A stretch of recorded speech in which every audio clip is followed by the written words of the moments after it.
आप मानते हैं जो सड़क पर प्रदर्शन कर रहे हैं वो असली किसान है?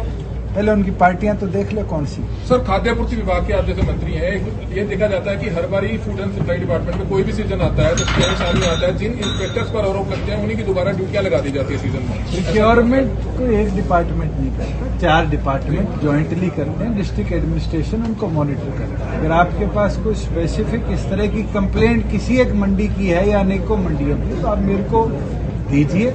मेरे पास पीछे पलवल की कंप्लेंट आई थी, उसके अंदर हमने मार्केटिंग बोर्ड की सीनियर अधिकारी की क्या मैं उसकी इंक्वायरी भी कराई, दोषियों को पेनल्टाइज भी किया। हमारी पीवी जो हुई थी पिछले साल पैडी की, उसका नतीजा है कि सीबीआई की रेड हुई हरियाणा के अंदर एफिड के अलग अलग गोदामों में, और एक जगह भी एक दाना जीरी का कम नहीं पाया गया।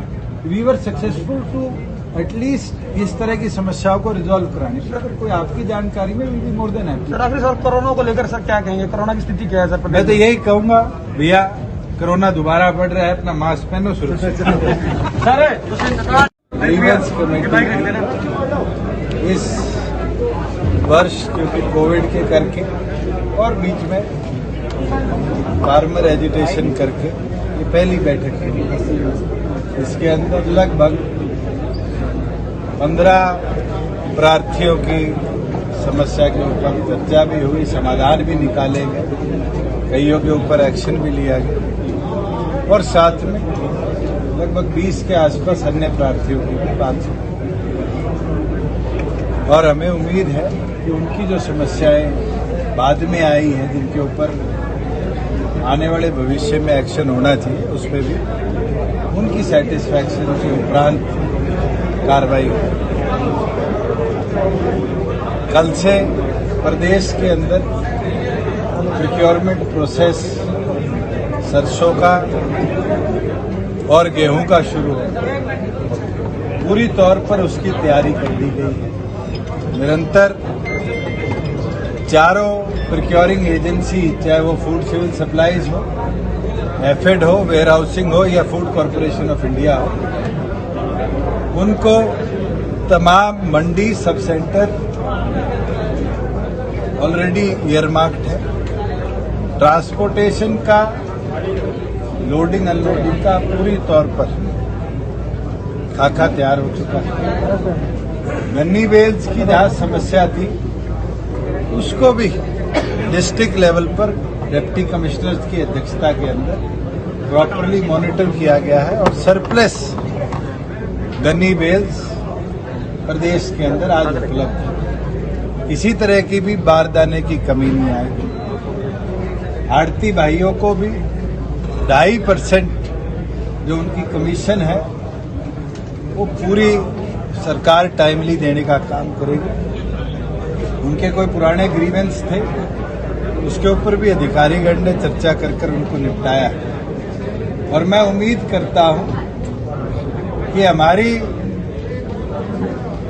जो डिजिटल प्रोक्योरिंग हमने प्लान बनाया है, जिसमें मेरी फसल मेरा ब्यौरा पे रजिस्ट्रेशन कर ई खरीद के माध्यम से किसान को पेमेंट करी जाएगी उसके खाते में, वो अपने आप में इंडिया में एक मॉडल आने वाले भविष्य के लिए बनेगा। कई लोग ये कह रहे हैं कि दूसरे प्रदेशों के किसान को भी हरियाणा में आने की अनुमति दी जाए। आज जिन लोगों ने चर्चा करी है, मैं तो उनसे पूछना चाहता हूं कि जिन 3 एक्ट्स पे स्टे किया गया है, उसमें ये लिबर्टी मिल रही थी मार्केटों के अंदर कि किसान कहीं बेचे कहीं खरीदे, तो आप लोगों ने मिसगाइड कर किसान को भ्रमित करने का काम किया। उसके बावजूद भी हरियाणा सरकार ने 10,000 से ज्यादा किसान साथ लगते हुए राज्य के रजिस्टर भी किए हैं, वेरीफाई भी किए हैं, और उनकी शेड्यूलिंग भी करी। और हमारा प्रयास है कि 1 तारीख से लेकर और मिड मई तक हरियाणा प्रदेश और साथ में दूसरे प्रदेशों के जितने रजिस्टर्ड किसान हैं, उनका एक एक दाना प्रॉपर तरीके से हम प्रोक्योर करेंगे। और जैसे ही उनका जे फॉर्म बनेगा और जे फॉर्म एक्सेप्ट होगा, एक्सेप्ट होने के 48 घंटे के अंदर किसान के खाते में उसकी पूरी राशि हम डीबीटी के माध्यम से भेजेंगे। और उसके साथ अगर कोई टेक्निकल ग्लिच आता है, कहीं कोई डिले होता है 48 घंटे से ज्यादा, तो 72 घंटे बाद 9% इंटरेस्ट किसान की पूरी पेमेंट का किसान को हम देने का काम करें। ये पहला प्रयास है देश के अंदर जहां प्रोक्योरमेंट को इतने बेहतरीन तरीके से कोई स्टेट करने जा रही है। मैं देख रहा था पंजाब के मुख्यमंत्री ने शायद प्रधानमंत्री से मांग करी है कि किसान के खाते में पैसा ना दिया जाए। ये दिखाता है कि वो किसानों को किस तरीके से कमजोर करने का प्रयास कर रहे हैं। आर्थिक तौर पर किसान जब ही मजबूत होगा जब किसान के दाने का एक एक रुपया पूरी तौर पर उसके खाते में आएगा। और आड़ती भाइयों ने पिछले 1 साल के अंदर बारी बारी इसको देखा भी है कि जैसे किसान के पास पैसा गया है, उसका जो बकाया था किसान ने खुद आके उसकी दुकान में पूरा उतारने का काम किया। और आने वाले भविष्य में ये जो भाईचारा है, इस भाईचारे को और मजबूत किया जाएगा। और हमने तो तमाम मंडियों को हर तरह की सुविधा के साथ घेरअप किया है। बाकायदा तमाम मंडियों पे एसओपी हमने जारी करे हैं कि कौन कौन से विभाग के अधिकारी, कौन कौन से हमारे परचेज एजेंट हो या किसान, उनको कोई दुविधा है तो उस एसओपी को फॉलो करी जाए। उसका पीडीएफ फॉर्मेट भी हम आज संडे तक पूरी तौर पर पब्लिश कर देंगे कि हर एक के मोबाइल में ये व्यवस्था हो कि प्रोक्योरमेंट में अगर कोई दिक्कत आती है, चाहे वो ई खरीद की वेबसाइट पे हो, चाहे मार्केट कमेटी के कोई सॉफ्टवेयर में हो, तो एसओपी फॉलो कर उससे तुरंत निपटारा जाए। किसान आंदोलन का समाधान कब निकलेगा सर? कैसे निकलेगा? ये आप मेरे से मत पूछो, ये उन 40 नेताओं से पूछो जो हजारों की संख्या में किसानों को दिल्ली लेकर गए और पिछले 2.25 महीने से जब केंद्र सरकार चर्चा करना चाहती है, वो चर्चा के लिए क्यों नहीं जा रही? आज केंद्र तो तैयार है और मुझे लगता है बिना चर्चा के आज तक कभी भी कोई समस्या का समाधान नहीं निकला।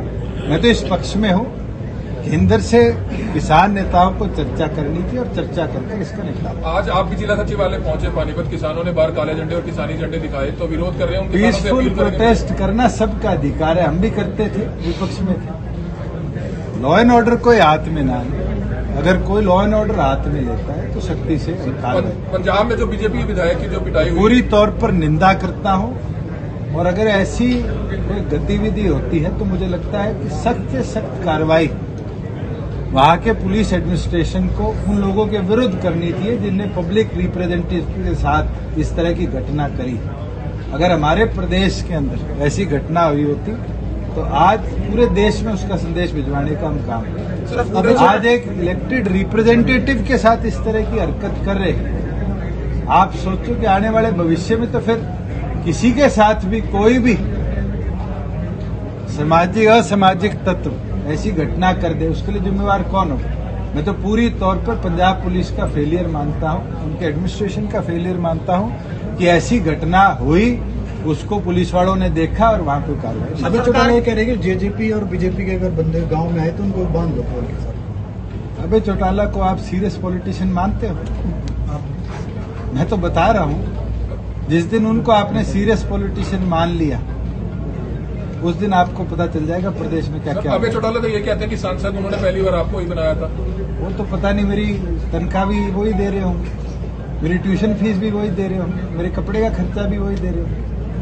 जो आदमी इस तरह की बातें करता है वो सीरियस पॉलिटिशियन नहीं है। आज राजनीतिक तौर पे कोई चर्चा करनी है तो जरूर करिए।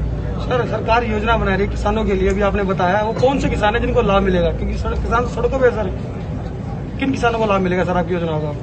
मैं तो आपसे पूछना चाहता हूँ, आप कह रहे हो किसान सड़कों पर है, मैं कह रहा हूँ किसान को उसकी फसल का पूरा दाम दिया जाएगा। कल 1 तारीख है, आज धीरे धीरे सरसों मार्केट में आनी शुरू हुई थी जिसका पूरी तौर पर प्राइवेट परचेज हो रहा है। तो जो सरसों बेच रहे हैं वो क्या किसान नहीं है? अब 1 तारीख के बाद धीरे धीरे गेहूं आएगी, अगर वो मंडी में लेकर आएगा तो वो क्या किसान नहीं है? पहले आप लोग फैसला कर लो कि सड़क पे खड़े लोगों को किसान बोलोगे या खेत में से अनाज काट के लाने वाले लोगों को किसान? आपके लिए क्या है सर, किसान वो भी है या ये दोनों किसान माने जाएंगे? ये तो सारे किसान हैं। अगर आपकी 1 किला जमीन है, खेती करते हो, आप भी किसान हो, तो आज पत्रकारिता सर उनका हल क्यों नहीं हो रहा सर? जिन लोगों ने आपको चुना, आज भी गांव गांव में बुजुर्ग लोग बोल रहे दुष्यंत हमारा बेटा है, तो सर आज बेटा कहीं गुम हो गया क्या? बेटा कहाँ गायब है? मैं तो कह रहा हूँ चर्चा तो करो।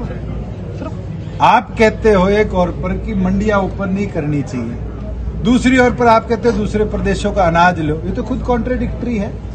आप किसान को खाते में पैसा देने से रोकते हो, हम पैसा दे रहे हैं, इसका मतलब तो आप किसान की तरक्की रोक रहे हो। आप खुद फैसला करो कि आपका एक तथ्य एक तरफ है, दूसरा तथ्य एक तरफ। हम तो पूरी तौर पर क्लियर है कि हमने किसान को समृद्ध बनाना है और उसके लिए पिछले 1 साल से निरंतर मैं प्रयासरत हूं और मैं कामयाब भी हुआ हूं। एक बार 30% किसानों ने पैसा खाते में लिया, दूसरी बार 65 लिया और इस बार हरियाणा सरकार 100% फार्मर्स का पैसा एक एक प्रोक्योरमेंट का उनके खाते में अगर ट्रांसफर करने का दम रखती है तो सबसे ज्यादा किसान के पक्ष में हो तो मैं हूं। अगर मैं किसान को कमजोर करता तो आज भी आड़ती के पास क्या वैसा भेजता और लिख कर देता केंद्र को कि हम इस पॉलिसी को नहीं अपनाएंगे। हमने तो ये अपनाया है, एक एक किसान को रजिस्टर कराया, उसकी आज एक एक किले की वेरिफिकेशन कराकर उसको अप्रूव किया और उस पर अब कोई प्रतिबंध नहीं है कि वो एक्स अमाउंट लेके आएगा तो सरकार इतना ही खरीदेगी। हमने तो पहली बार हरियाणा में हुआ है कि 6 फसलों को एमएसपी पे खरीदने का निर्णय लिया और मेरा प्रयास है इस 6 को आने वाली क्रॉप सीजन में 10-12 बढ़ाने का हम काम करें कि एटलीस्ट हमारा फार्मर ऑल्टरनेटिव क्रॉप की तरफ जाए। इस बार हमने 1400-1200 के रेट पे आज के दिन जो बिक्री है, बारले बिक्री है, उसको हम 1600 पे प्रोक्योर कर रहे हैं। 10,000 किसानों ने रजिस्टर कराया है, तो क्या मैं किसान के विरोध में हूं?